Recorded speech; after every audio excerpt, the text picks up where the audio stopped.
write down the areas that you think you know the most about.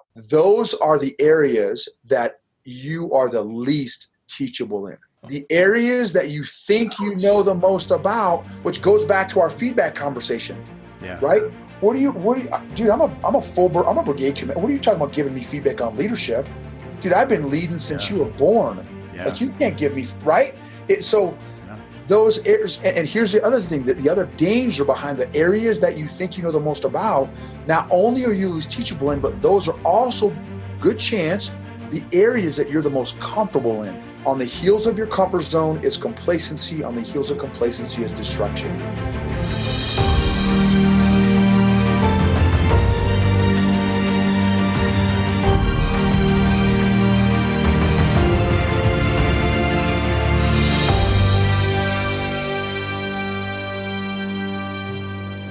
Hello, fellow leaders, and welcome to the Military Leader Podcast, bringing you conversations with today's most successful leaders.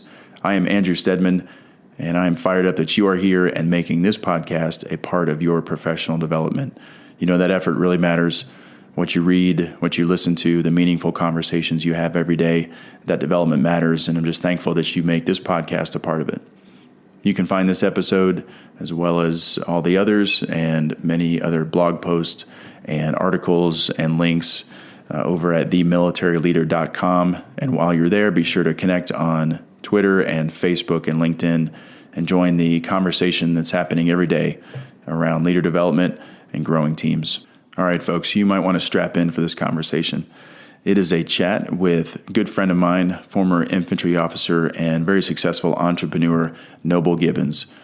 Noble and I have known each other really since 2001, when he was transitioning out of the Army after 5 years in the 82nd Airborne Division. He went into business for himself and has been a very successful entrepreneur ever since then. He is also a speaker. He's a coach. He runs mentor groups and has mentored literally hundreds of people over the course of these last 20 years. And personally, he has been a voice of leader development for me all throughout my Army career, and I'm indebted to him for and very appreciative for what he has spoken into my professional and personal life.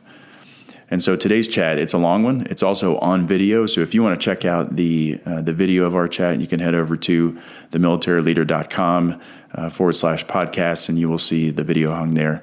And so today we get into some pretty deep leadership topics, and there's one area in particular here that I think will resonate with folks, and it deals with emotional intelligence. Noble he shares how he's gone through a transition lately, where he's beginning to question all of the standard messaging and the themes that we get fed over the years, whether it's from the Army or whether it's from a business we're a part of or whether it's the culture or books that we read. And he encourages leaders to question what they hear in a critical way and make sure that they can find their own leadership voice instead of just regurgitating some other organization or some author. So it's a pretty powerful message, and I think you'll enjoy it. So strap in. You can find this episode on themilitaryleader.com again, and you can watch the video there too. And I'm very thankful to Noble for taking some time to have this pretty meaningful chat for me, and I hope it will be for you. So here's my conversation with Noble Gibbens. Hello, fellow leaders, and welcome to the Military Leader Podcast, bringing you conversations with today's most successful leaders. I am Andrew Stedman, happy to be joining you on video here with my good friend, longtime friend, and one of the most powerful, energetic, inspiring, engaging, and just straight up everything you can think of, Noble Gibbens. Noble, welcome to the Military Leader Podcast. Drew Dini, what's up, bro? Thanks for having me, man. This is amazing. It is. I'm shocked at like the moons aligned, and like you've got generals and ballers, and then you got Noble. This is great. This is it. No, it's awesome, and thank you for taking the time. You know, listen, and for the audience here, there's no need to write down an introduction because Noble and I go way back. So Noble here is a father first, a Christian, a West Point graduate. Did his time in the Army in the 82nd Airborne down at Fort Bragg. And then went into business for himself and has been an entrepreneur of many businesses, executive coach, personal coach, speaker, an inspiration to literally thousands of people. And what I credit, and Noble, this is, just opening up a little bit to the audience here. Like what I credit you with in my life is injecting into me at an early leader age, and I was about 23 when we met, this idea of how important the self-development is and how important it is to infuse yourself with so many different resources and people, and to be discerning and deliberate and intentional about that, because as you've said many times, you'll be the product of what you surround yourself with, right?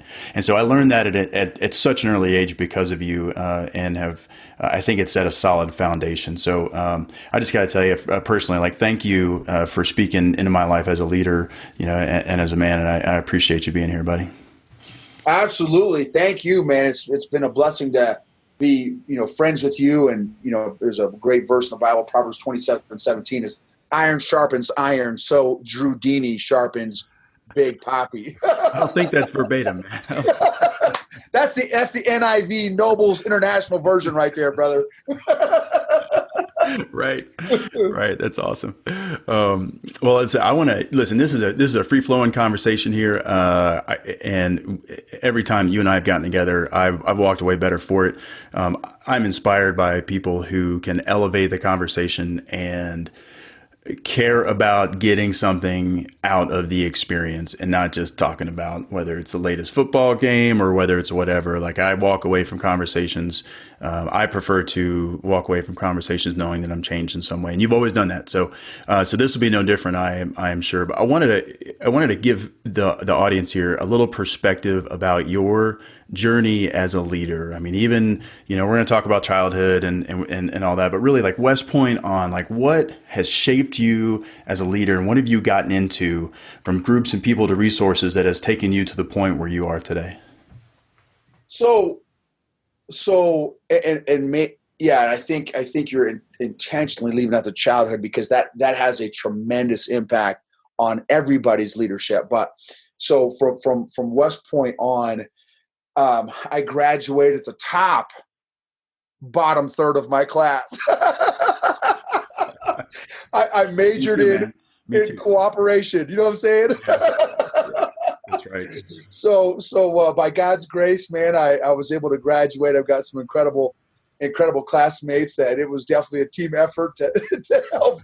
I was the guy that in the group projects, I would be the guy that went and got the food for everybody. You know what I'm saying?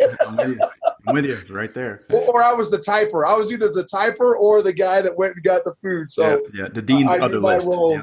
Yeah. So West Point, and I was infantry. I went infantry and airborne school, ranger school, jump master school, all that stuff. And like you said, I was in the 82nd Airborne Division, 2nd Brigade, 1st 325. And was blessed, man, to have some amazing leaders. And it's been really interesting because I keep in touch with a lot of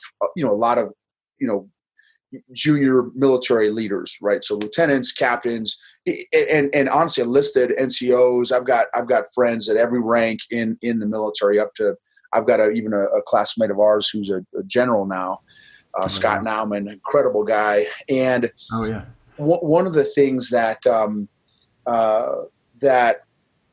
again, I've been blessed with is everyone, starting from my first company commander, my first battalion commander, my first brigade commander, all are rock star leaders. So my first company commander is a 1 or 2 star now. My first battalion commander was the vice chief of staff of the Army, eventually, became the vice chief of staff of the Army, General Allen. And then my first brigade commander, he retired as an 06, but shortly after I had a colonel Rodriguez, who was not, since then, I think Lieutenant General or General.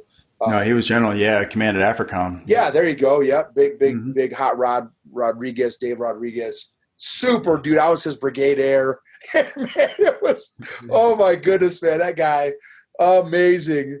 He knew how to chew you out and make you feel good about it. Yeah, right. And then I had Colonel Scaparrotti. I was his brigade air as well, and since again, General. So anyway, and then when I was a staff puke at 18th Airborne Corps for a hot minute, had a chance to interview Colonel Petraeus at the time on leadership and just his now wait a minute now so you're doing interviews as an officer. I was doing interviews at West Point, bro. I was interviewing. All right. So tell me where that comes from then, because it's a little bit weird. I think it's a little bit odd for someone to think about saying, wait a second, now let me go and find out about this leader and go ask him. Can you unpack that for a second? Yeah. So now I'm gonna go back, bro. I'm going back old school. Okay. I'm taking us back to Simon and Garfunkel days, bro. I'm taking us back to Cool Bo D days, little ZZ Top days, bro. So a little Metallica here. So growing up, my mom, so my dad was a ER doctor, emergency room physician, mm-hmm. and my mom was a 4'10" little Mexican lady, and so as a kid we would pick up these kids from the children's home, little local children's home that were from the gangs from Chicago and Rockford and these inner city gangs that, got pushed out of these foster homes and children's homes and stuff. And we'd pick them up. And my mom would say, she'd do a little drug deal with us and say, hey, look, you guys, we will go hit DQ. You know what I'm saying? Not meaning disqualified, but Dairy Queen, what? Go a little Dairy Queen after church if you guys take a page of notes. You want to talk about incentives, bro. That's motivation. I don't know if you ever heard about the love languages, Drew Dini, but one of my love languages is acts of culinary service. You know what I'm saying? So, bro, you want to talk about inspiring a learner, man. I was a note-taking machine, man. I was every word, every phrase, man. I was getting the commas, the pauses, man. I was a note-taking machine. What a good trick. That's great. Oh, talk about incentive, man, motivation, right? And so that was all the way through junior high. And then in high school, my dad, again, ER doc, what he would do is, so he'd come home from these 24, 48, 72-hour shifts, and he would study for 2 hours straight after he got back off these shifts of his medical stuff, and then he'd memorize, books of the Bible and stuff. And so, I would just watch this stuff, and he's like, hey, Noble, listen, man, excuse me, you always want to make sure you're taking notes and you're coming up with a list of stuff. And then, so that was another thing that was modeled for me. And then he would always, so I still remember this, especially in high school, he would start asking me these life questions. Like, well, but what do you think the meaning of life is? I'm like, Dad, I just hit puberty, bro. Like, I have no idea. Like, I just learned how to drive and I got a basketball game this weekend. Like, I have no meaning of life. What are you talking about? And like, well, what do you think about God? And what do you think about, just faith and just all these big, giant, deep questions.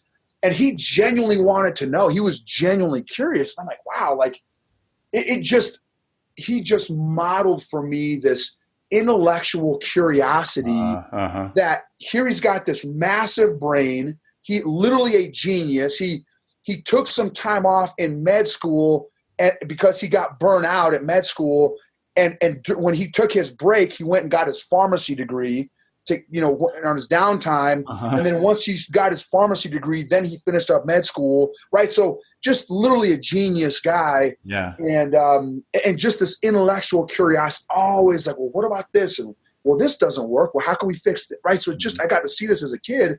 And so both, my mom, with the note taking as a kid, my dad with the intellectual curiosity, that combined, when I hit West Point, like I was like, well, crap, I don't know what's going on. I don't know how to spell leadership, man. Like, let me ask these NCOs that are been leading for 15, 20 years. Let me ask these officers who have been leading for 15, 20 years. So dude, I was interviewing people at West Point, like.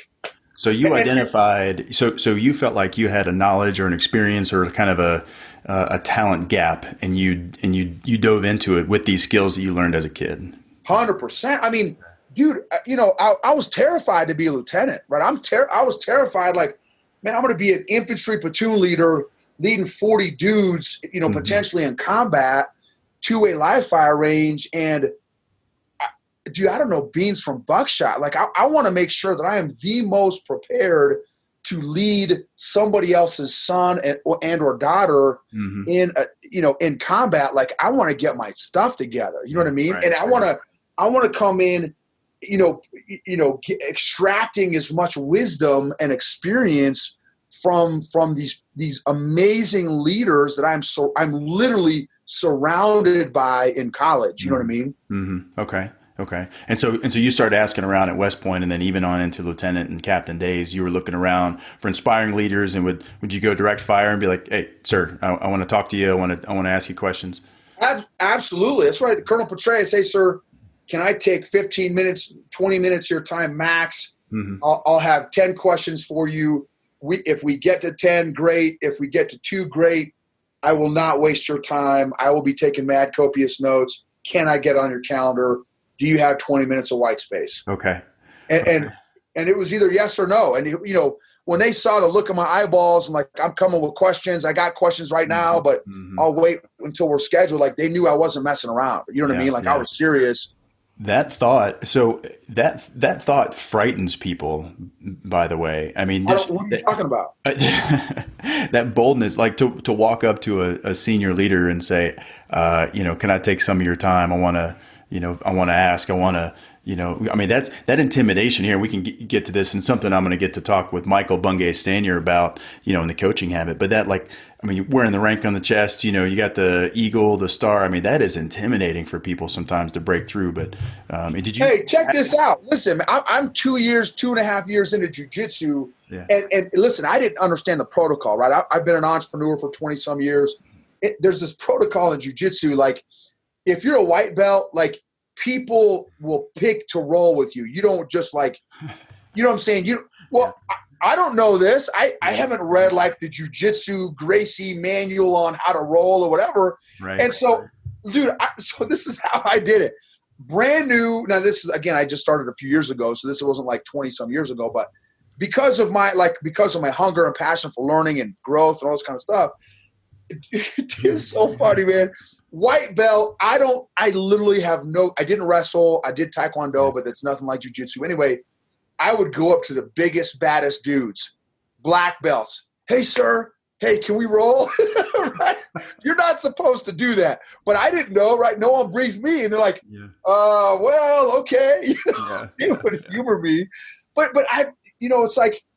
it's like, dude, like, I want the skinny. There's a great chapter, Proverbs chapter 2 or Proverbs chapter 4, where it talked about pursuing wisdom as if you're pursuing hidden treasure, right? How am I going to go after hidden treasure? I'm going after it, right? And actually the cool thing is what's one of the greatest things to pursue is wisdom, right? Big Solomon, Ranger Solomon from back in the old school days, when God said, did the old genie in the bottle, pulled a little Aladdin on him, whiz bang, what do you want to be? What do you want to have? He could have said Rolls Royce, Wraith, you know what I mean? He could have said Airborne Ranger of the planet. No, he said, I want wisdom. Wisdom, yeah. Right? Boom. And so for me, I'm painfully aware of all the stuff that I don't know. I mean, think about how much stuff is out there about leadership, pick a topic, you know what I'm saying? Yeah. So two things that makes me think about. First, when we're here at the National Training Center, going through and brigades come down and they do their training, some of the advice and coaching we give the leaders ahead of time is to tell them, and really General Kaufman, who was on the podcast the first season, he really brought this up. He says, find those weaknesses, those talent, those knowledge gaps, and embrace them, right? Like attack them. You know, you don't know how to do a combined arms breach, go. Like you've never been, you've never done a defense, maybe as a platoon leader, company commander, dig in, figure out the doctrine, get the reps with your staff and embrace it instead of kind of shying away from it. Fantastic advice. But secondly, okay, so for this, and we're gonna circle back eventually, but there's some good stuff here. So it kind of goes into the mentorship piece. Did you ever have a leader, a senior leader who was like, no, I'm not going to answer your questions. Like, I'm not going to talk about that. Great question. And so, no, what I did get was, I don't have time. Mm-hmm. So like, hey, Noble, I'm absolutely willing to sit down with you, but 3 months from now. Yeah. Okay. You know what I mean? So, which is one of my beefs of the military, of the Army. If you are fortunate, and now again, I was in 20 years ago, so this may have all changed. Army may be gangster on mentorship right now, but I doubt it. If you were fortunate to have an officer or an NCO who intentionally took you under their wing to legit mentor you, it was one in a million, mm-hmm. Okay. right? Or unless you pursue, right? So now again, here's a caveat. My battalion commander, again, amazing guy, amazing leader, but and he did an OPD, professional development, once a quarter. Man, I would have loved to get some more time with him, but again, battalion commanders, not a whole lot of free time, not sitting around playing solitaire. Fortunately, my company commander, we had a daily morning OPD, if you will, with our company commander. And as a learner, man, I ate that up. I hate, I'm not a morning guy, so I hated getting up at zero dark ridiculous, but that's what you do in the military. But dude, the wisdom that I was getting from this captain was trumped my dude, I don't want to be up this early, that kind of thing. Mm-hmm. And so that was really cool. So what I did get sometimes was, hey man, I'm too busy. I don't have that kind of time, but maybe in the next quarter or something like that. But I never got screw you, dude. Why are you wanting to learn more about leadership? Right. Cause then it's are you serious? This is what we do in the Army. Exactly. Right. I mean? Right. Yeah. Yeah. No, I've seen similar. And I think that speaks to the little bit of the overcoming the fear that people have about reaching up to a more senior, person. I mean, they're ready to invest. They want to invest and give back. But one thing is, I was going to get it from somebody. So if I got denied from my battalion commander or my brigade, I'm going to find somebody. There's going to be some colonel, some battalion commander, some sergeant major, some first sergeant out there, some platoon sergeant. Somebody is going to give me time. I'm going to keep knocking on doors until somebody is going to give me time. And then, of course, that's where you start building your leadership file, right? Because here's another thing, too, and I don't want to take this to where you don't want it to go, but a couple things that tremendously impact people's leadership. Your personality tremendously impacts how you view the world, how you view everything. Number one. Number two is your emotional intelligence tremendously impacts how you view the world. And there's a lot of other things too, but just suffice to say, those two things tremendously impact a lot of stuff. So I like to go and get as many different people and ranks as possible to help me fill my leadership puzzle. Mm-hmm. Yeah, absolutely. Okay, so leadership puzzle. You're building it. You're a lieutenant. You're a captain. You're kind of making decisions about staying in the military or not, and you're figuring out what it means to really be a leader. You got your platoon leader experience and your staff, and so as you go through this transformation into becoming a junior leader and a more grounded leader, I guess. What are some of the I guess intellectual or I guess knowledge gates or circles or pools of stuff that you got into? You mentioned personality, you mentioned emotional intelligence. John Maxwell is big for folks like us. So what has been that journey? So I was blessed to run into a guy who was really big on development, personal and professional development. And again, as a learner, that was like crack to me because I can't learn enough. I'm constantly reading and watching TED Talks and YouTube videos and podcasts and all kind. Right? I can't get enough. Right? And again, from my childhood. So that opened my door to like, oh snap! Because here's the thing, right? So we homeschool with a program called Classical Conversations, and I love it because. And we chose to homeschool because, we've been entrepreneurs for 20 some years. And it's funny because what homeschooling is to education, entrepreneurship is to business, which is also what, special operations is to the conventional military. Okay. Right? It's all out of the box stuff. Right. So, which I love, right? As an entrepreneur, I don't want a box. I don't want a box. I want to build my own deal. Right. And so when he exposed me to this whole like world of learning, which just was very fortuitous in my own learning journey as a kid, which I already told you about, I jumped on it. So I started to realize, because here's the thing. Okay, this is what I was going to say about the whole homeschooling piece. So we use this program called Classical Conversations. Well, they use a classical approach to learning, which means we teach with our kid the tools to learn, not what to learn, how to learn. Okay. So you think about it from a leader perspective, especially, dude, as we move into, artificial intelligence and all this stuff, dude, it's not like by the time you're sophomore year in college, it's already outdated, right? So the ability to learn and the capacity to learn is more critical than what you actually know right now.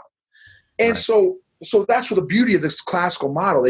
Anyway, so my point is, so let me go back to hit you with something is, you said, to develop your leadership file and your leadership puzzle and all this stuff.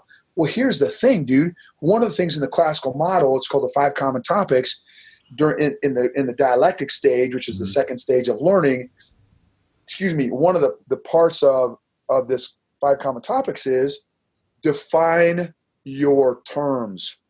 So what is a leader? What does that even mean? What is a good leader? Right? If you went to 10 brigade commanders and said, define leadership, I would almost argue that you're going to have 10 different answers. Because unless I know the Army's great at indoctrination and stuff like that, but I would argue it's, you'd have 10 different definitions. Yeah. And so for me, early on, I was so thankful to get exposed to, Strengths Finder 2.0. Yeah. Personality Plus is another resource that I've been. I know there's Myers-Briggs and all these other fancy and Enneagram and all these fancy things.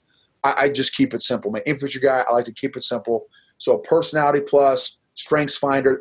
There's a book called Shape, SHAPE, Strengths, Heart, Attitude, Personality, and Experience.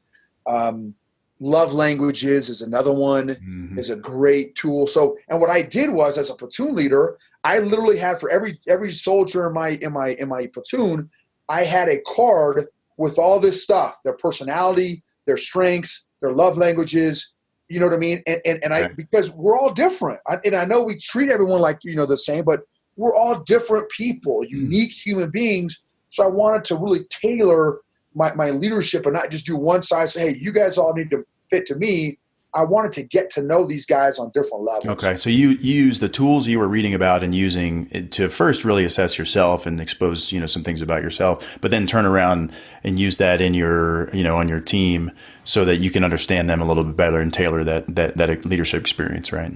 Yeah, absolutely. And you said you brushed through a very critical point that I missed. That is critical, Drew, is, in my opinion, to be as effective leader as possible. It's critical to grow in the area of self-awareness. So what are your own, like you said, I think you should call it knowledge gaps. What are your strengths and weaknesses? What's your personality? What are your love languages? Where's your emotional intelligence at? Right? John Maxwell says, number one responsibility of a leader, identify reality, right? Where are you at on the map? You got to figure out where you're at on the map before you can figure out where you're trying to go. Yeah, exactly. Exactly. Okay. So you're adding these, you're getting exposed to leaders and mentors and adding these resources and having these experiences. And you build and build. So fast forward 18 years. So fast forward 20 years to present day or to present weeks, as it were. So, and you and I have already talked a little bit about this, but what are you seeing now about the leader you have become, and then how it was formed, and then how that compares to maybe what the roots really may be? Are you ready? Are you? I wouldn't have asked unless I knew it was coming. You're about to take the blue pill, bro. We're about to go Matrix here. Good. So here's what's crazy, man. So I have actively, intentionally been pursuing wisdom, and specifically in the area of leadership for over 2 decades now. Yeah. Hundreds and hundreds of books, hundreds of interviews, et cetera, et cetera, et cetera. Yeah. And here's what's fascinating. Now, this topic I'm about to drop here is not new. It is becoming a hotter and hotter topic. Mm. Fortunately, and it's all fun and games until it applies to you. So, and it's the topic of emotional intelligence. So dude, I didn't even realize this concept of emotions and feelings existed until probably about 5 years ago. And we started, my awesome wife and I started intentionally working on this stuff 2 to 3 years ago. But I'm not trying to sound naive about what you call it, whatever it is. I don't care. I literally did not even feel they were cuss words as far as I was concerned. Yeah. How do you feel about leadership? How do you feel about this OER, this officer evaluation report? How do you feel about this company X eval? I feel fine. Do you think you were pursuing like the formula that is leadership, almost like the toolkits, and like what are the things that make up a good leader? Is that 100%. Yeah. It was a 100% two-dimensional for me. Okay. If I do this, I will get this result. Yeah. Right. Totally doing before being. Totally.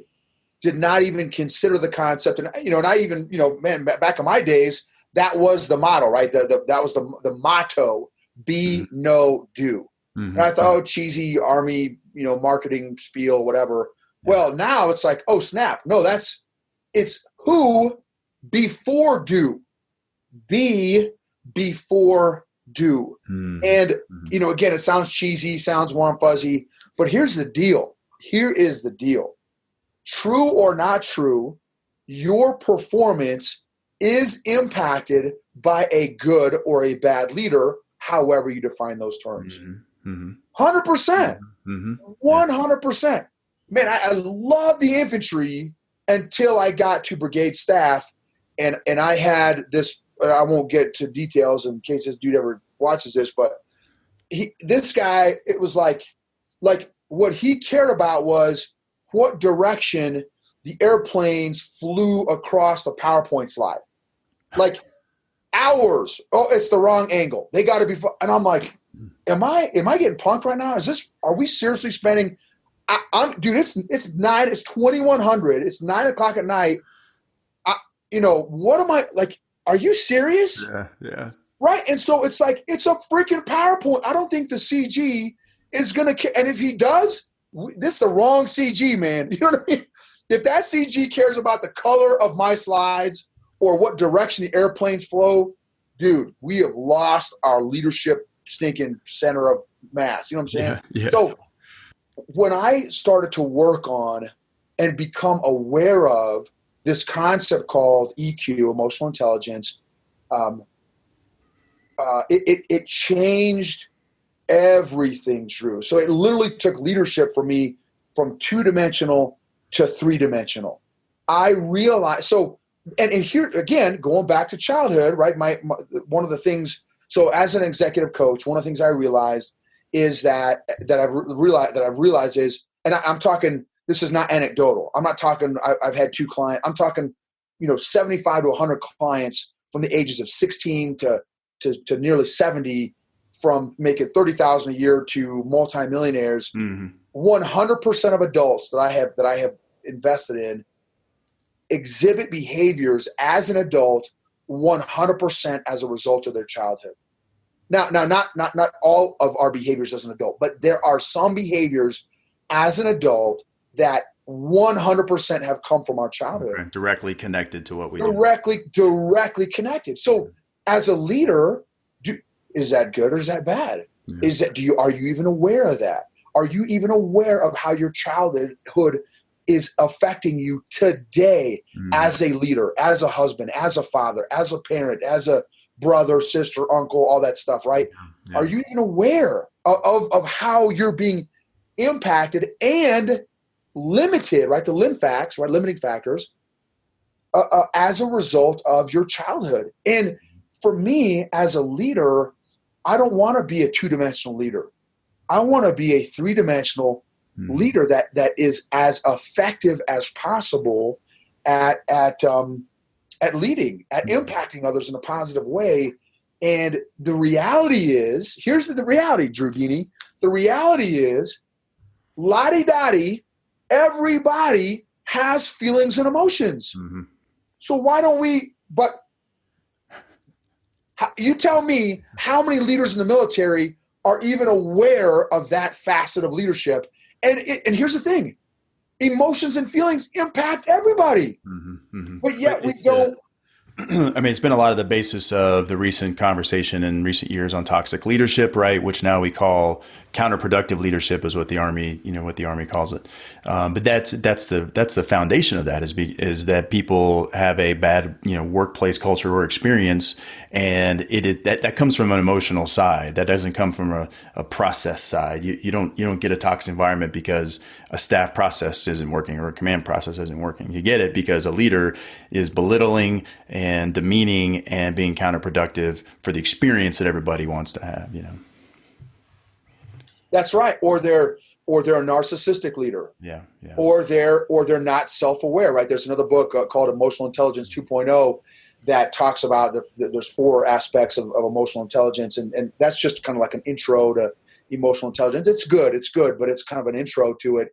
And one of those is being self-aware. One of those is being others aware. This is another big one. How many leaders are in military, not military, corporate America, military, how many leaders are even aware of their impact on other people? But it takes self-awareness to even have that conversation with yourself, to even, you know what I mean? How am I impacting you? How am I impacting my peers, my subordinates, my superiors? You know what I mean? And then to ask, right? And then to say, hey, Noble, like, I've been your leader for about, your commander for 6 months here. What's it like to work for me? But dude, 100%. But here's the thing though, Drew, you may be able to ask that, but if the current culture is not supportive, they will never tell you the honest answer. Oh, man, Colonel Stedman, you're the most amazing leader. But to their E4 mafia, they're like, that guy's a straight bonehead. Yeah. So you may have the courage to ask that question as a big cheese Colonel Stedman, but dude, the culture that I came from, there is no way that a junior leader is going to give their superior the actual honest answer to that. Yeah, that is that hits a vulnerable spot because that happened. I mean, in battalion command, I thought that I did not a terrible job at asking for feedback, and maybe I was even blind about that. But, I was certainly, made it clear that, I had an open door, would have conversations with, anybody in every rank, just about at any time. But then old command climate survey comes around, and you read things that people wouldn't say, to your face, even if you asked them directly. And so that level of insight, it hurts. It hurts, and it could be because it's more truthful, perhaps. Maybe it's what a strain of folks feel in the formation. I think a lot of it represented this area that I had no idea. Nobody exposed me to the issue, which is another point I'll get to in a second. Nobody exposed it to me. and let me know, which I would have corrected or reoriented on. But the other thing is that I was really let down by the fact that people had this experience while in the unit under my command, and they had a bad experience, and I couldn't and didn't and wasn't able to do anything about it, right? Because I didn't know, or just because I didn't know my own effect as a leader, right? So they had a bad experience, and I wasn't able to, to affect it. But there's a point here too, which is a call to action, really in regards to mutual trust. And I've been having a couple of conversations about this with some peers of mine, and we're identifying this need for not only for leader development down, right? We always know that like the senior develops a junior, like that's the model. I mean, we got that, right? But there's also this development back up the chain, right? Like there's no senior leader development without a pool of junior leaders. And so they are an active, functioning, living, breathing part of that senior leader's development. I mean, I stepped into battalion command, had never been a battalion commander before, right? And so I didn't have all the answers. So those, lieutenants, captains, NCOs were part of my own leader development. And I think junior leaders need to take responsibility for that and actually wear it as a badge of honor to say, I get to be part of this CSM's or colonel's or general's own leader development at his or her level, and be an active and a constructive part of that. And sometimes that means closing the door and saying, hey, sir or ma'am, you said this. It kind of came out like this, and this is how I heard it. And I think you need to know so that you go on to be a better and more effective leader. But that's a responsibility that I think subordinates have as well. Okay, I just had a conversation with someone else in leadership about this. So I love conceptually, I love what you're saying. There's no doubt, in my opinion, that junior leaders, subordinates, whatever you want to call them, should be a part of a leader's feedback loop. Yeah. They should be. Yeah. In my opinion, it is the responsibility of the leader to set the culture 100%, to allow that to happen. Yeah, okay? Absolutely. Yeah. Now, because I have played that game before, provided feedback safely, appropriately, professionally, respectfully, and it's because what happens is 9 times out of 9.5 it's immediate defensiveness. And if that's your response, and again, assuming that I did it safely, respectfully, professionally, appropriately, then your immediate response is defensiveness. I'm done. I'm not wasting my time anymore, right? So again, in my opinion, it's a leader's responsibility to set the culture to allow for feedback. Now, you also may, as a leader, in this process of setting up the culture, need to do some coaching and mentoring, some training on what does appropriate, respectful, professional, safe feedback look like, right? And sound like, because I don't think the Army's good at that. I don't think most organizations are good at that. Yeah, by literally giving them the words and saying, you can give me feedback by using these specific words. 100%. Literally a script. Yeah.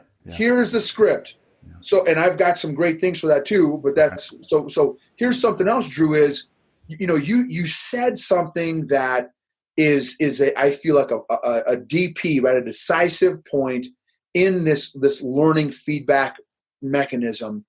You said when you first heard it, it hurt. Okay. Why? It's important to do the emotional work to ask yourself, really, truly, what was it about that feedback that hurt? Right? Assuming they didn't punch you in the face. Right? So because there's true, right? The feedback has got to be safe, professional, appropriate, respectful, right? Assuming it's those 4 things, why did you respond that way, right? And you said, well, you weren't aware of it. Okay, that's one thing. But again, hurt is an emotion. That's an emotion. So assuming that it was delivered appropriately, like for me, and there's a powerful, powerful book on something called Crucial. It's called Crucial Conversations. Mm-hmm. It's one of the most powerful books on dealing with conflict, handling conflict, having crucial conversations that I've ever read in my life. Okay. And as long as the end goal is to seek truth and become a better leader, there should be no pain. Right? Right. Yeah. Right, because it's just information. It's new information that I didn't have before. But you, and I'm not trying to bust you, but because most people respond that way. Most people are hurt by truth. And I think as a leader, it's our responsibility to really, well, why? Why did that hurt me? Right? Do that emotional work to find out, because if that's your response, if getting truth, if you have pain associated with truth, guess what? Right? The culture of your feedback loop is, hey man, give me feedback, which is code for tell me I'm a great leader. Right? That's what folks, a lot of times what they really mean, or even when they receive in the commander's guidance and in writing and all this stuff, however they present it, what they'll do is, dude, I've seen this, so I'm not blowing smoke. Mm-hmm. They will come up in their own mind with defensive points on why those bullet points aren't true. Okay. Right? Yeah. They will build their own case, their own Fort Knox, their own emotional Fort Knox. Well, this guy, he just misunderstood where I was coming. Right? I have seen that 1,000 times. Okay. So as if to characterize each of those inputs and put them in a frame that's maybe not as hurtful, or maybe not as, you put a caveat around it so that you can absorb it. I mean, is the pain a good thing? Like when you sense something where maybe you're not reaching the mark as a leader, I mean, where does the emotional intelligence fit in? Well, so dude, in my opinion, your emotional intelligence allows you to receive it or not receive it. Mm-hmm. Yeah. Right. So again, if you associate pain, see, for me, I seek it out. Like, it's like jujitsu. If I'm doing a move wrong, tell me I'm doing the move wrong. I don't want to continue I want to protect my white belt status, and I want to, you know what I mean? Like, no, like for me as a learner, I value feedback. Like, dude, like there's no pain for me. Like, for me, it's pleasure. It's like crack. I'm addicted to, I don't say addicted, because that's also inappropriate emotional, a lack of boundaries. Mm-hmm. So I'm not saying I don't want to say I'm addicted to that, but for me, it's a positive experience when someone says, well, Noble, so this is a way. So now I'm going to give you a couple ways to approach this.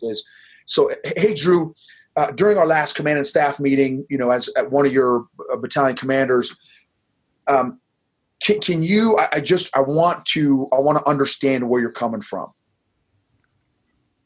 Totally safe. You don't feel threatened. Mm-hmm. You don't feel attacked. You don't feel. Hey, Colonel Stedman. Hey, this last command and staff. When you said this, I just want to better understand where you're coming from. Can you just unpack that a little bit for me? I'm not sure if I'm 100% on what you were saying there. Yeah. And now I'm genuinely seeking to understand.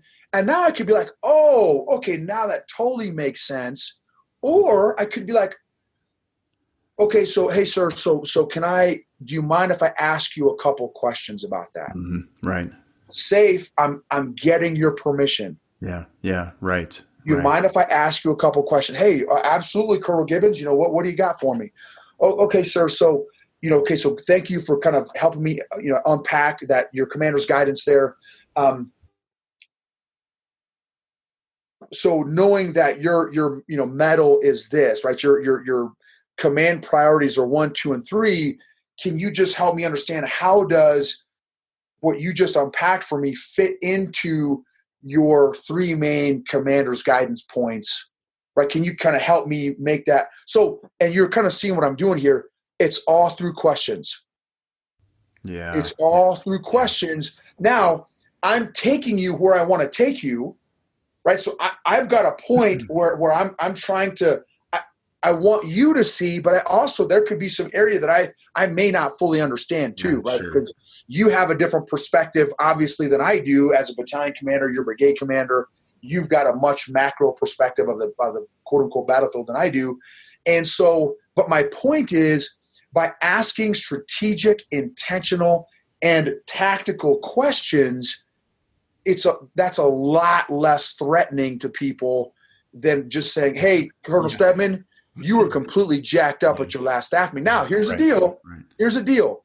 That's a lot quicker, but it doesn't develop either one of our thought processes. Sure. Or starting with, can I give you some feedback?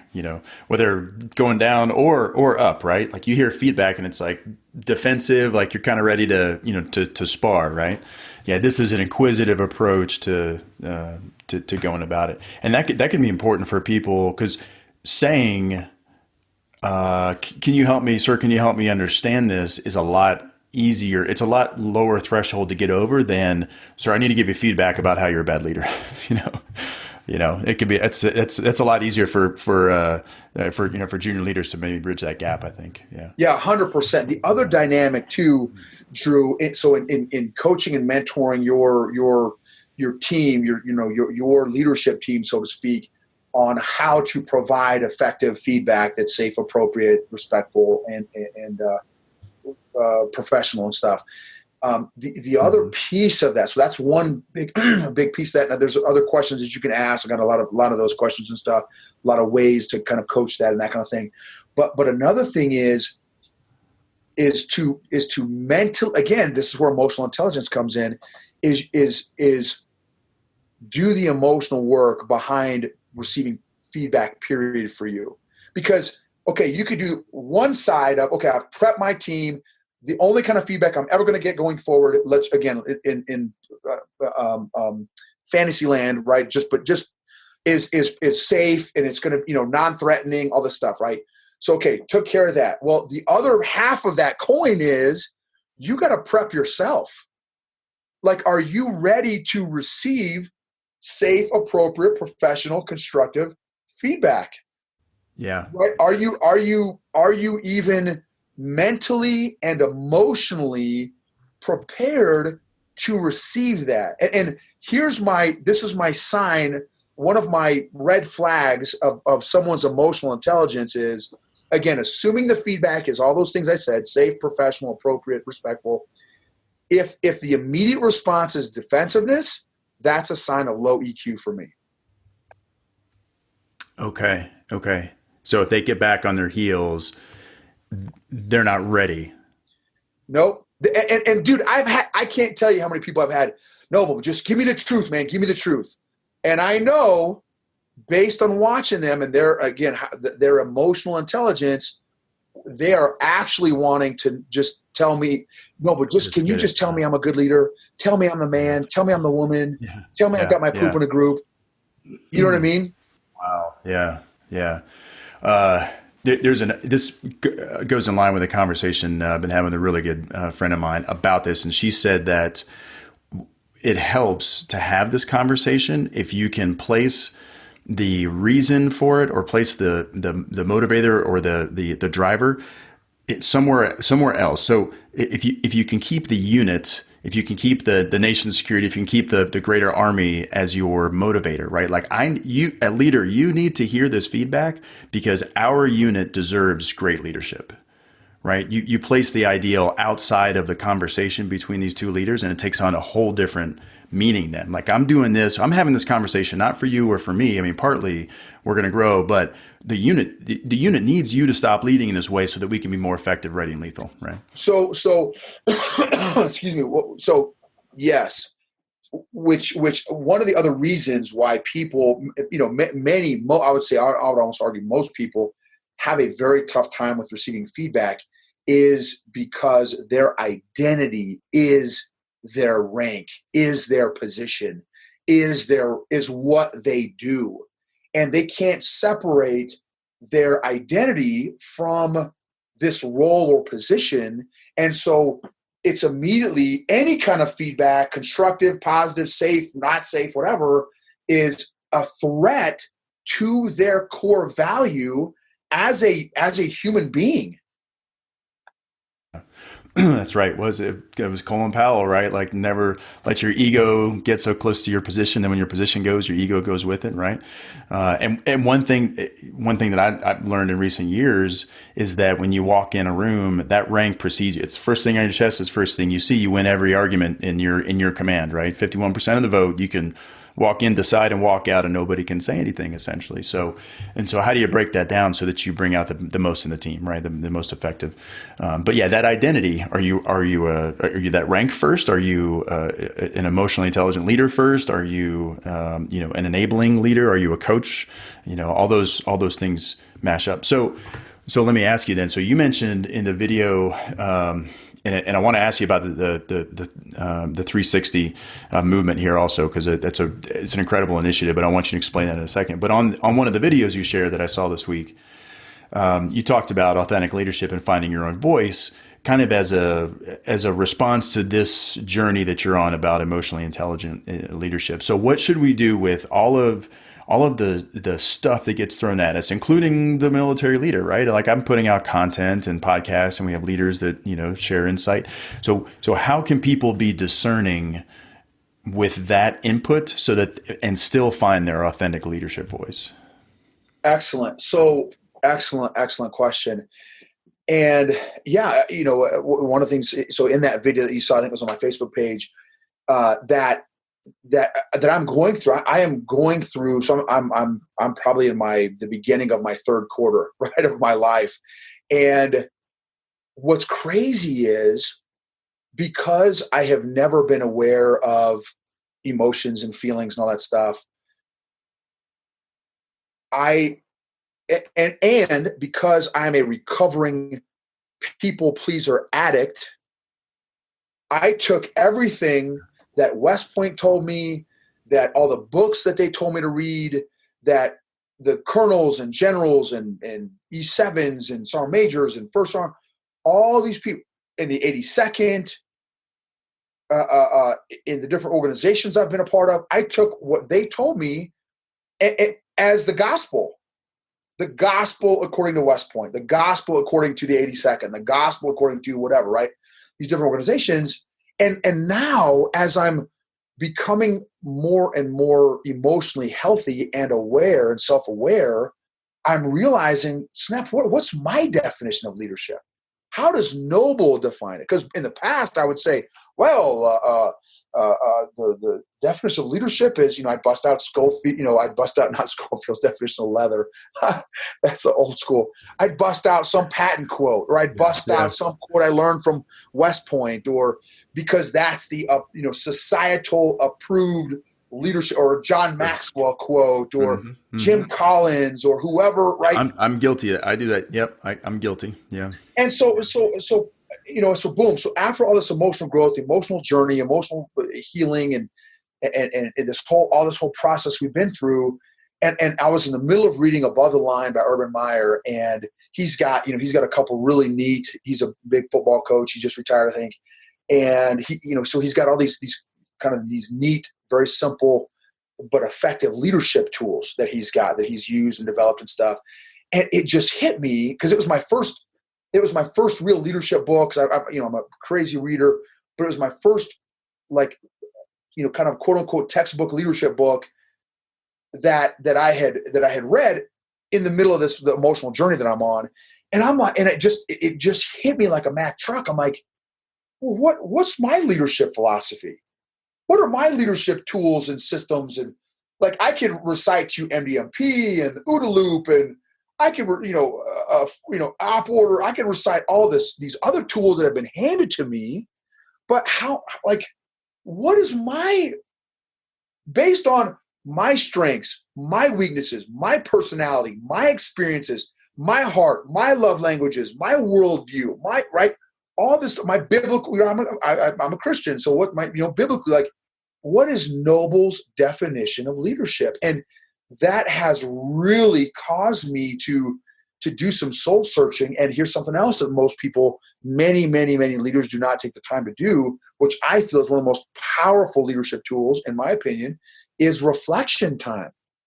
How often do you intentionally sit in a room in your favorite chair, locked in the room by yourself, and take, heck, 15 minutes, 30 minutes, 10 minutes, and just 15 reflect? seconds. I can tell you right now, the answer is zero. And I think I can speak for, if there's any, folks, listening to this, theirs is probably zero too. And it's only gotten worse recently with how much we can get connected to, right? Well, and here's the other reality is the higher you go up, it's like the less time you have, right? More, and here's the irony of baller leadership, right? Of the higher up you go, the irony is more people actually own you, right? Because now, of course, the other way to say it is, well, I'm responsible for more people, right? That's one way to say it. But the other way is, dude, you're owned by a whole lot more people, right? You just got a greater responsibility, right? Great, and so pretty soon your personal time becomes less and less. And in my opinion, so you just, and I appreciate your transparency, Drew, that is dangerous for a leader to get to a spot where you are not, feeding yourself. Now, I'm not saying that you're not, obviously you're growing. Clearly you're a hardcore grower and learner. So but I feel like one of those key parts of emotional intelligence to continue to grow and find your own voice, back to answering your question, is you have to schedule in reflection time. You have to. Yeah. When you said feeding yourself, because those resources and other people are feeding you, but what you're talking about is the aspect of you providing, the input for yourself to digest, right? You feel something, you hear something, and then you take it down to its core elements. Why do I feel this way? Why do I care about this? Why is this an emotional touch point for me? Do you even know your own voice, Drew? Would you even know your own voice if you heard yourself talking, right? In your, I'm saying, in that quiet time, in that reflection time. Yeah. Or is it just like, oh, this is, FM 10 -1, whatever. Like, it's just all you're being, or is, oh, this is Simon Sinek, or this is my command. Like, yeah, but what are you saying? Right. Yeah. And then for those of us with faith background, like, what's God saying to you? So if you're not taking that reflection time, you're not getting input from yourself or from God, right? If you've got a faith background. So I feel like that's a critical point. And schedule it, right? Schedule it and make it a non-negotiable, man, and I would even recommend 5 to 10 minutes a day, right? And a buddy of mine, an SF guy, taught me this, and I think it's powerful. 5 minutes a day, and then you can do like 30 minutes for the week, or an hour for the week, whatever you feel like you can fit in, but 5 minutes for the day.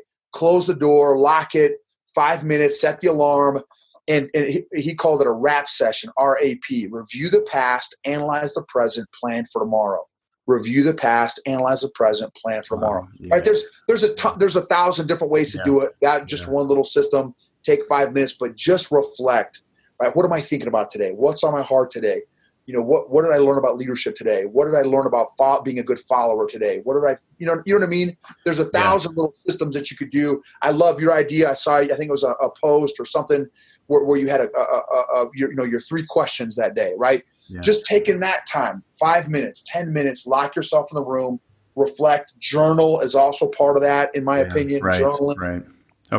Okay. So where do you bring this down to then? I mean, it's really what you're identifying is your leadership DNA, right? What are the things that are yours and yours only, fed by other things, but what is your core? So how do you whittle that down? I mean, are we talking about a leadership statement? Are we talking about a philosophy, or how do you know when you're there? Excellent question. So I'm going to tell you a fun game I like to play.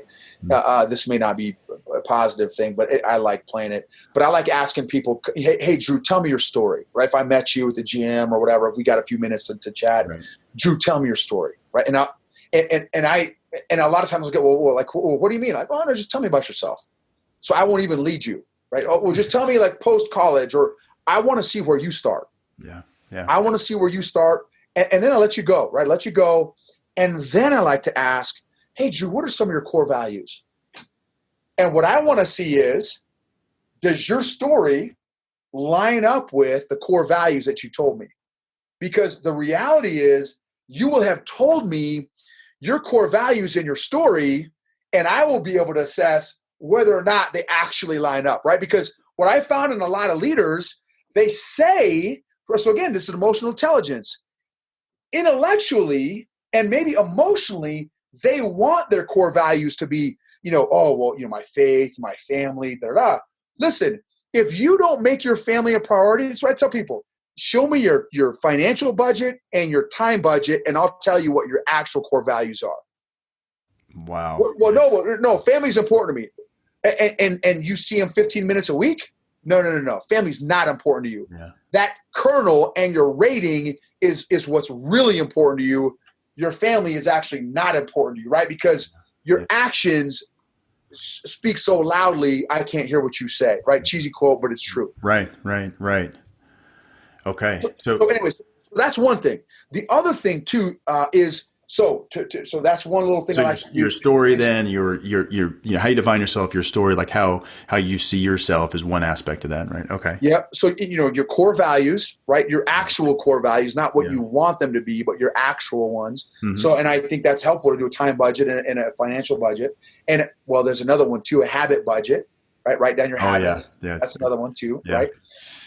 So the other thing too is absolutely, I feel like, so I've got a mission statement. So my mission statement to positively impact millions of people for the kingdom of God, to positively influence the influencers, to help the next generation be patriotic world changers, to love the Lord their God with all their heart, mind, soul, spirit, and body, and to help hungry people identify and pursue their purpose in life.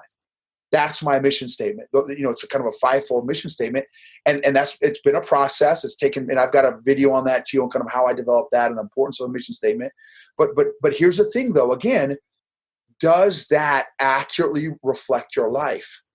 It's one thing to come up with this cool. So one thing I would say is it's a process to come up with your mission statement. So it's not going to sit down 5 minutes, boom. Now, I think it's cool to start that way. Go ahead and write one out and then now kind of play with it, massage it, mold it, shape it, over the course of your life. But just kind of ask yourself, does this mission statement, now look back over the course of a year, 5 years, 10 years, does this mission statement accurately reflect not what you want it to be, but does it accurately? Now, obviously you can include in there what you want it to be as well. But, and then once you have that, once you start to develop that, you really got to now where is another kind of DP decisive point is how much of your life are you going to make a part of your decision-making process, your mission statement?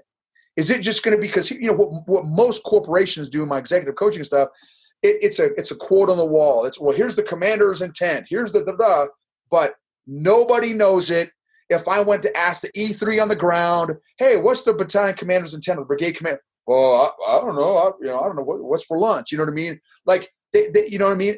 Or the employee, the janitor, or you ask them, hey, and they'll give you 10 different answers for the company mission statement, right? So, but is it a guiding core principle for how you make decisions going forward?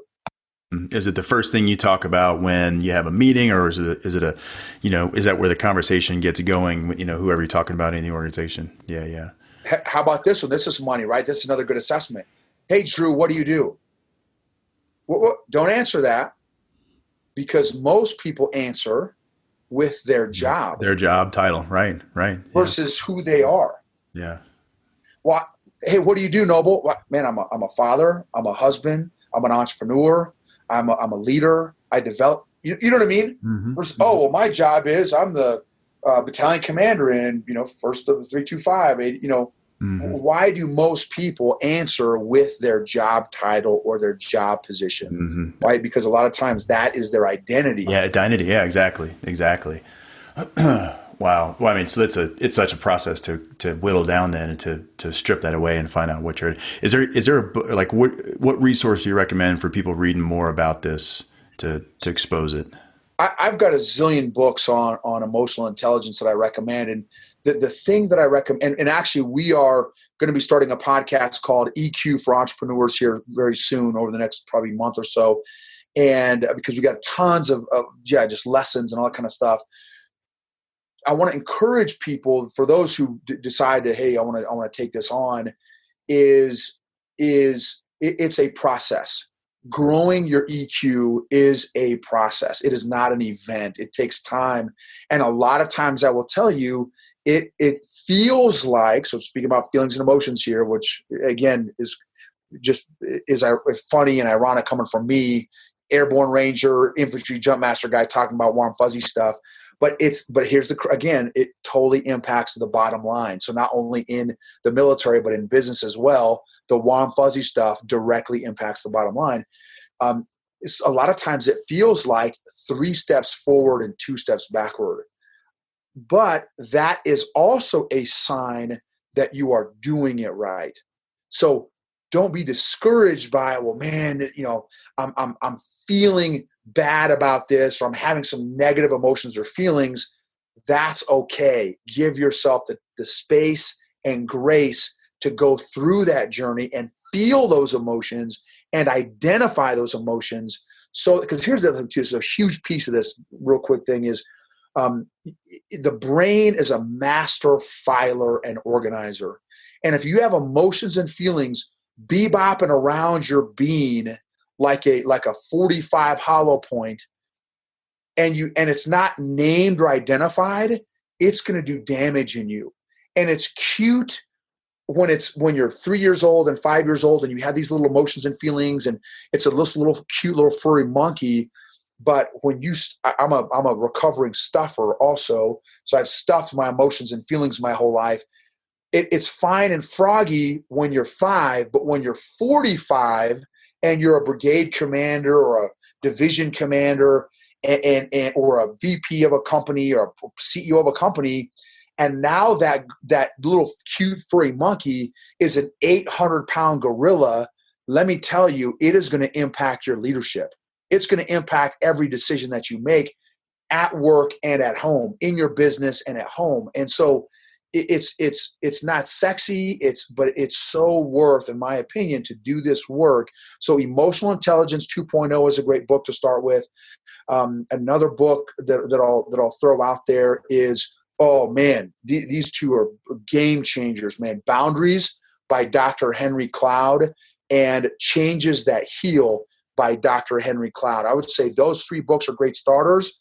I've got a whole bunch more that would be have been game changers for us, but those are a few other ones that will absolutely get you going in a great direction for sure. Yeah, sure. This is the emotional intelligence side is not something that military circles and conversations gravitate toward. But I think it's an important underpinning. I mean, you're hitting it on the head, and you're not saying anything that anybody doesn't feel in some level. Like even the most toxic, ego-driven, narcissistic leader, there are feelings that manifest there, and even becoming aware of those can be insightful for those types of leaders.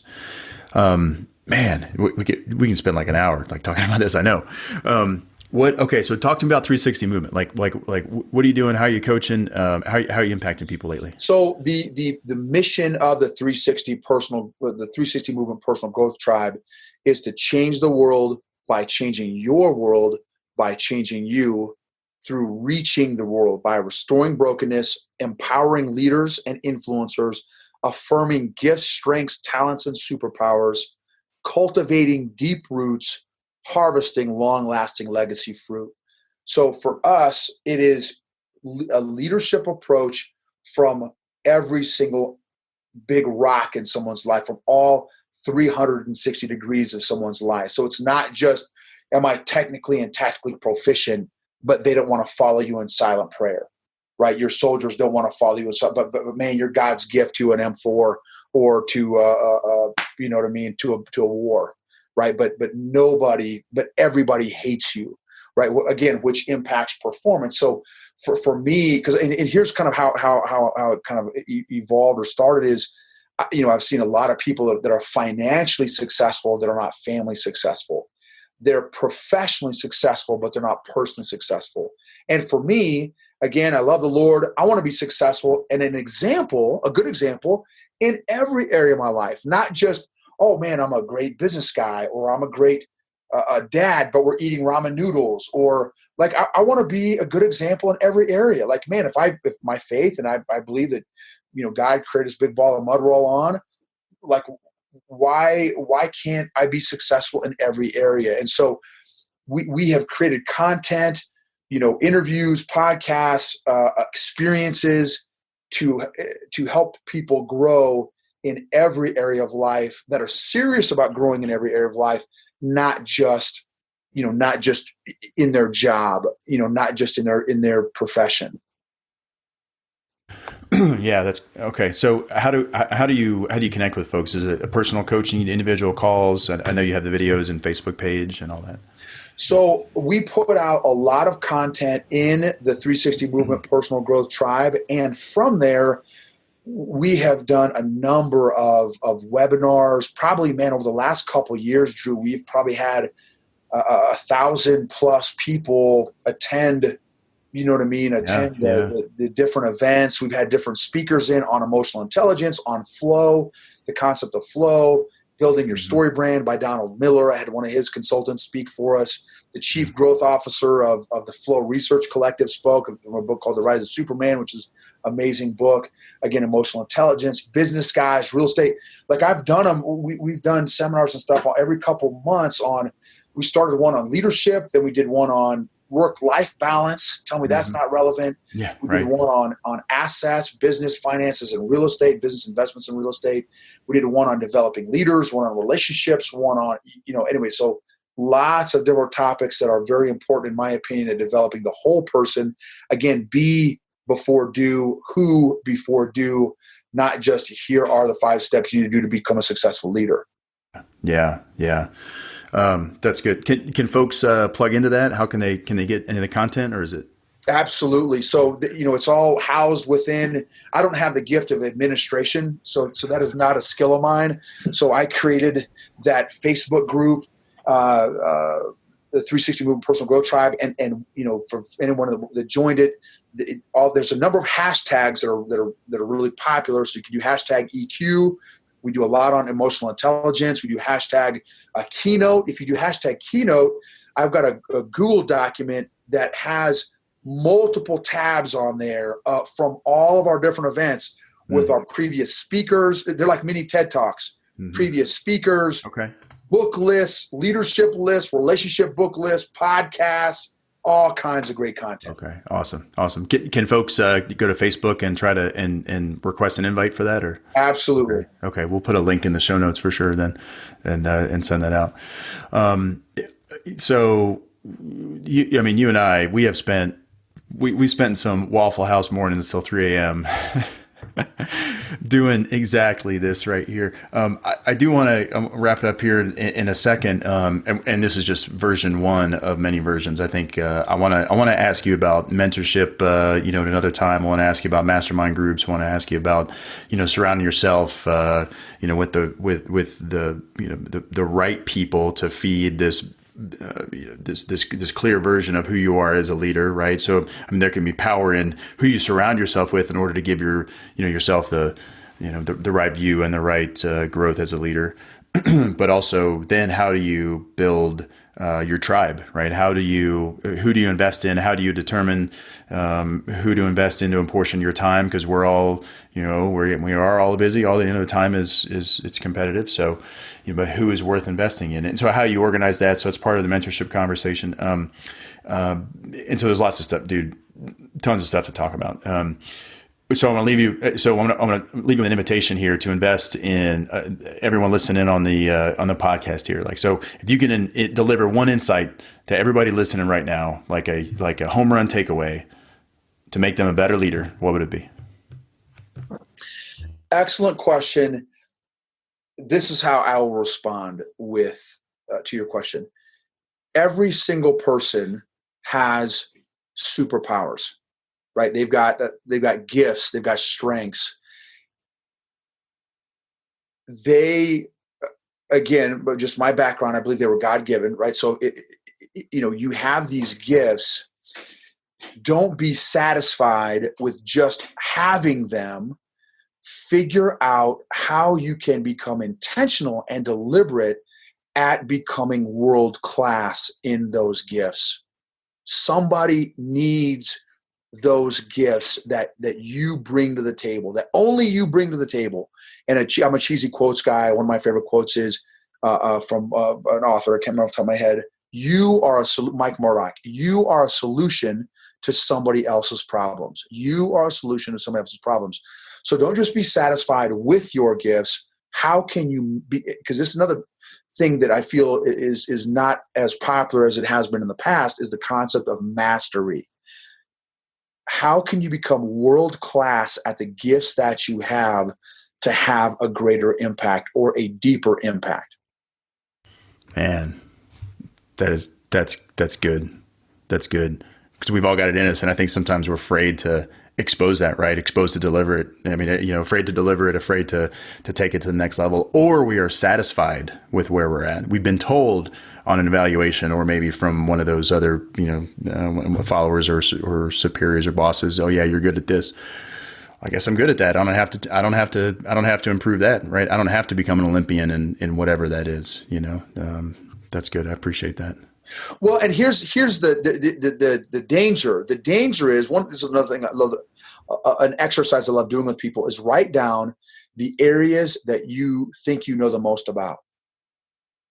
Right? I love that. Right? Have them do a list. What are all the areas that you think you know the most about? And then here's what I love. I love. Those are the areas that you are the least teachable in. Okay. The areas that you think you know the most about, which goes back to our feedback conversation. Yeah. Right? What do you, dude, I'm a brigade commander. What are you talking about giving me feedback on leadership? Dude, I've been leading since you were born. Yeah. Like you can't give me, right? Those areas, and here's the other thing, that the other danger behind the areas that you think you know the most about, not only are you least teachable in, but those are also good chance the areas that you're the most comfortable in. And another cheesy quote, on the heels of your comfort zone is complacency. On the heels of complacency is destruction. So be careful about the areas that you think you know the most about, and not even think maybe that you do know the most about. Be careful about those areas, because it's very easy to get comfortable and complacent in those areas. Man, that is gold. I love it. All right, we'll end on that for now, and then we'll wrap until the next episode. Noble Gibbens, I thank you for speaking into my life for the last 18 years, and you've done it out of the goodness of your heart, and just your willingness and your love of investing in others, and I appreciate that. And thanks for speaking to the podcast audience here. These are all folks who tune in on their runs, on their commutes to work, and are just looking to get better. And you have certainly done that for us today. So buddy, I can't thank you enough. You're always invited here on the podcast. Always. Thanks a million, brother. Totally appreciate you, Drew. Thanks for the impact that you're having in everybody's life, brother. All right. We'll talk soon for sure. It's tough to find someone more passionate about leader development than Noble Gibbens, and I'm sure you picked that up during the interview. I hope you enjoyed that, and if you did, and if you got a lot out of it, then would appreciate if you share that with your colleague, your network, social media, and maybe throughout your day to get the word out, but also be a conduit for the lessons you've heard here. I want to share also that I've got a couple folks helping out with the podcast now and helping put it together. Dave Wert and Matt Lensing have volunteered their time and their effort to help put this podcast together, and I want to thank them for joining the team to make this a great show for you. And then I also want to share with you that next week I get the pleasure and the honor of interviewing Michael Bungay-Stanier here for an upcoming episode. He wrote The Coaching Habit, Do More Great Work, and the forthcoming book, The Advice Trap, which we're going to talk about here. He is a very highly respected coach, speaker, and author, and it's a real privilege to be able to chat with him and share the lessons here with you. So I look forward to that here in the coming weeks. I want to thank you for joining today. Remember, the video is over on themilitaryleader.com if you wanted to watch it. Also, remember that the views expressed here do not represent the U.S. government or the Department of Defense in any way. Thanks for listening, and lead well.